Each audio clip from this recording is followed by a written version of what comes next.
සුබම සුබ උදෑසනක් වේවා මා හිත මිතුරු සියලු දෙනාට. ඉතින් ප්‍රාර්ථනා කරනවා ඕගොල්ලන්ගේ ඊශ්‍රායල් එන සිහිනය සාර්ථක වෙන්න කියලා.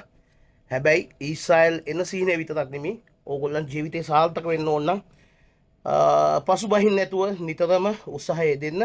තමන් කරන දේ හරියට කරන්න. අනිවාර්යෙන් එතකොට සාර්ථකත්වයට පැමිණෙන්න පුළුවන්. ඉතින් මම කාරණා කිහිපයක් ගැන ඉතා ඉක්මනින් කතා කරන්නම්. ශ්‍රී ලංකාව තුළ ඊශ්‍රායල් තානාධිපති කාර්යාලයක් විවෘත කිරීම සඳහා ඊශ්‍රායලයේ එකඟතාවයක් තියෙනවා කියලා ආරංචියක් තියෙනවා. ඒක ඇත්තටම ඊශ්‍රායල් වල ඉන්න මිනිස්සුන්ටත් එතකොට ඊශ්‍රායල් රැකියාව සඳහා ඒමට බලාපොරොත්තු වෙන අපේ සහෝදරයන්ටත් සහෝදරියන්ටත් ඒක ලොකු හොඳ ආරංචියක්. ඉතින් ඒකෙන් අපිට නිගමනයකට එන්න පුළුවන් ඊශ්‍රායල් එහෙම දෙයක් කරන්නේ අපිත් එක්ක තියෙන සම්බන්ධතාවය වැඩි කරගන්නත් ඒ වගේම අපිට වැඩියෙන් රැකියා අවස්ථා දෙන්න. එතකොට දැන්ට මුලින්ම මෙහෙට ආවේ කෙයාගිවින් වලට ඇග්‍රිකල්චර් ඊට පස්සේ කන්ස්ට්‍රක්ෂන් ඊට පස්සේ යටිතල පහසුකම් කියලා ආවා. දැන් නමුත් හොටෙල් ශ්‍රේෂ්ඨ විවිධ රැකියා වලට පැමිණෙනවා. දැන් ඉදිරියේදී තව විවිධ රැකියා අවස්ථා අපිට විවෘත වීමට නියමිතයි. ඉතින් මම ඉල්ලීමක් කරනවා අපේ ආදත සහෝදර සහෝදරියන්ගෙන් ඔබ වැඩ කරන තැන හොඳින් වැඩ කරන්න. ඇත්තටම දැන් මම මේ වැඩ කරන තැන මට ඇත්තටම මේ ඊශ්‍රායල් ජාතිකයෙක්ගෙන් කිසිම ප්‍රශ්නයක් කියලා නැහැ. හැම ඇත්තටම මට නිකන් මගේ ගෙදර වගේ මෙතන. ඇයි ඉතින් මම දෙයක් හොඳට කරනවා නම් මට එන දේත් හොඳයි. ඒ කියන්නේ අපි වපුරන දේ තමයි හැමතිස්සෙම මේ අපිට නෙලා ගන්න පුළුවන්. ඒකින්ද ඔබගේ වගකීම යුතුයකම ඔබ හරියට ඉටු කරනවා නම් අනිවාර්යෙන් වරදින්නේ නැහැ. මොකද මේක සුද්ධ රටක් දෙවියන් වහන්සේගේ පොරොන්දුව සහිත රට මේ. ඒකින්ද හරි දේ කරන්න හැමතිස්සෙම උත්සාහ කරන්න. නමුත් මිනිස්සු අපි හැමෝම මිනිස්සු අපි අතින් වැරදි වෙන්න පුළුවන්. නමුත් වැරදි හදාගෙන ඉදිරියට යන එක තමයි හොඳම දේ. දැන වැරදි කිරීම නොවේ.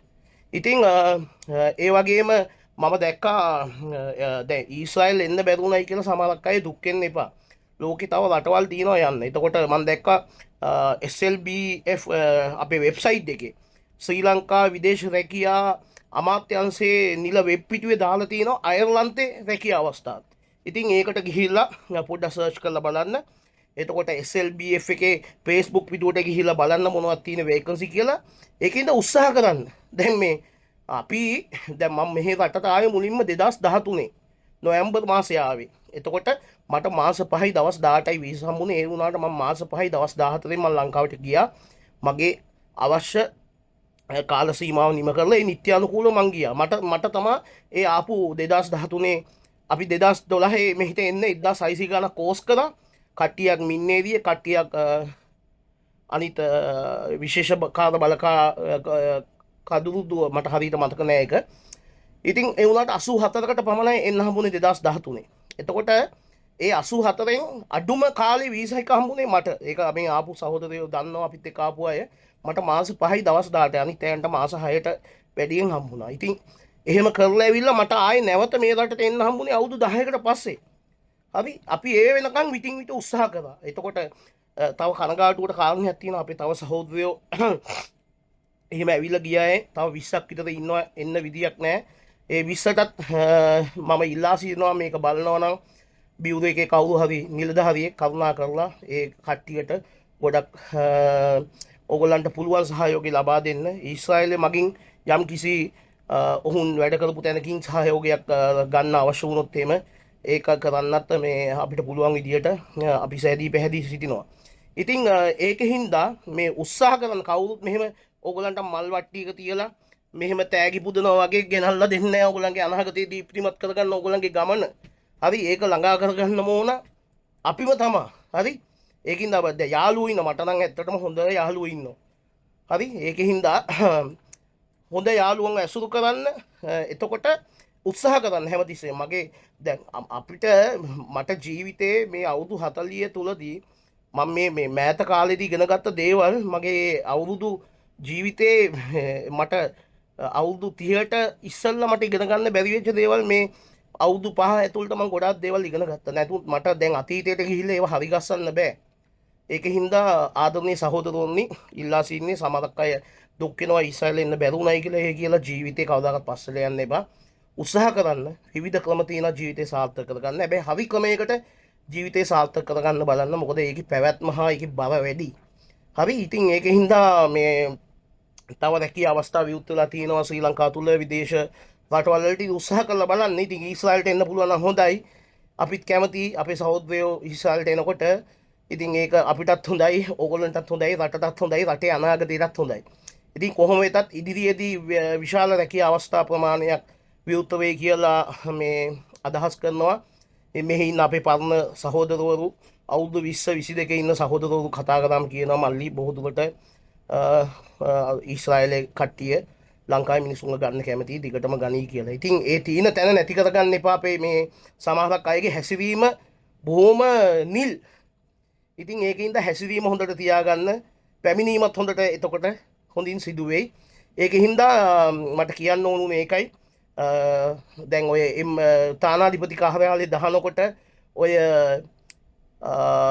දේශපාලන ඡන්ද පෙරේතයෝ අනුන්ගේ පහනින් එළිය බලන මිනිස්සුන්ට කොච්චර දුකක් වුණත් කමක් නැහැ. තමන්ගේ පක්ෂය, තමන්ගේ පාර්ලිමේන්තු මන්ත්‍රීකම, තමන්ගේ ආසනේ රැකගන්න මිනිස්සුන්ට බොරු කියන තක්කඩියන්ට හසු වෙන්න එපා.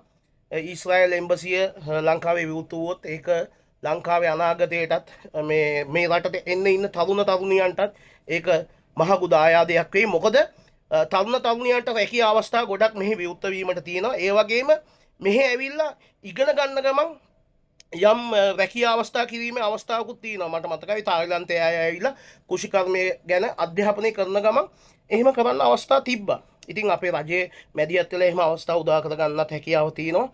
ඉතින් ඒ කොහොම වුණත් ඇත්තටම සතුටුයි තානාධිපති කාර්යාලයක් ලංකාවේ විවෘත වෙනවා නම්.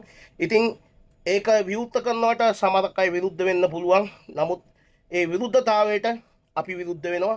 කවුරු හරි විරුද්ධ වුණොත් එහෙම ඊශ්‍රායල් තානාධිපති කාර්යාලයක් ලංකාවේ විවෘත කරනක ඒක කරන ද්‍රෝහිකමක් ලංකාවට. ලංකාවේ මිනිස්සුන්ට ලංකාවට කරන ද්‍රෝහිකමක්. මොකද ඊශ්‍රායලය කියන්නේ ඇත්තටම හොඳ රටක්. යුද්ධයක් තියෙනවා. ඉතින් ඒක අනුමත කරන්නේ නැහැ කොහොමද ජීවිත නැති වෙන එක. නමුත් ඒකේ අතීතය අපි සොයලා බැලුවොත් කාගේද වැරද්ද කියලා අපිට හොයාගන්න පුළුවන්. ඉතින් ඒක අපිට අදාළ නැහැ. අපිට තියෙන්නේ අපි ආපු රස්සාව කරලා අපේ වගකීම ඉටු කරලා ඒ අපිට ගෙවන හොඳ වැටුප අරගෙන අපේ ජීවිතේ ආර්ථිකයේ වශයෙන් ශක්තිමත් කරගන්න ගමන් ආත්මීය වශයෙන් ශක්තිමත් වෙලා හොඳ ගමනක් යන්න. ඉතින් සියලු දෙනාටම සුබ පතනවා. ඕගලන්ට යම් දෙයක් නොහැකි වුණයි කියලා, යම් දෙයක් අතපසු වුණයි කියලා කවදාකවත් පසුබහින්න එපා. ජීවිතේ පසුබහිනා මිනිස්සු මමත් එහෙම පසුබහැලා තියෙනවා. නමුත් අපිට කාලයත් එක්ක අපිට යනකොට තේරුම් ගන්න පුළුවන් ගොඩාක් දේවල්. ඒකින්ද බුද්ධිමත්ම හිතන්න, බුද්ධිමත්ම තීරණ ගන්න. මිනිසුන්ට වරදිනවා වැටි වැටි නැගිටින්න. ඒක තමයි ජීවිතේ. ඔය ගොඩාක් නැගිට්ට මිනිස්සු ජීවිතේ අද ලංකාවේ ඉන්න බිලියනර්ස්ලා එහෙම සුන්දර ගමන් ආපු මිනිස්සු නෙමෙයි. ඒගොල්ලන් කටු කාලා මේ තැන් වලට ආපු මිනිස්සු. ඉතින් කට්ටක් කාලා ලබා ගන්න දේ ඇත්තටම ලොකු ගැම්මක් තියෙනවා. ඒකින්ද ආදරණීය සහෝදර සහෝදරියන්ට කියන්නේ දුක් වෙන්න එපා. ජීවිතේ අනිවාර්යෙන් ජය ගන්න පුළුවන්. දිගටම නොනවති උත්සාහ කරන්න. එහෙනම් සියලු දෙනාටම ජය ප්‍රාර්ථනා කරනවා. ඕගොල්ලන්ගේ ඊශ්‍රායල් එන සිහිනය සැබෑ වේවා. ජීවිතේ ජය ගන්න සිහිනය සැබෑ වේ කියලා හදවතින් ප්‍රාර්ථනා කරනවා. එහෙනම් සුබ දවසක්. අපි නැවත හම්බෙමු. එහෙනම් යොම්තෝ බයි බයි.